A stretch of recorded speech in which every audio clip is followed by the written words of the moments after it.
Hello everyone. In this video, we will learn how to crochet into a magic ring. We will demonstrate with 6 single crochet stitches.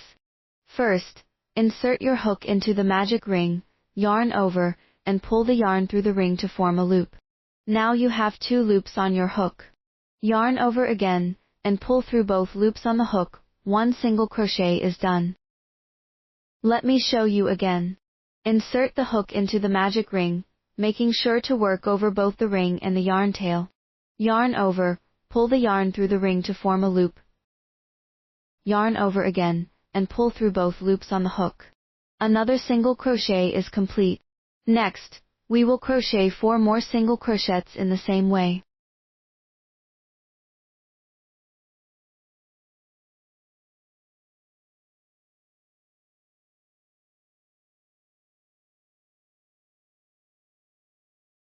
After completing all 6 single crochets,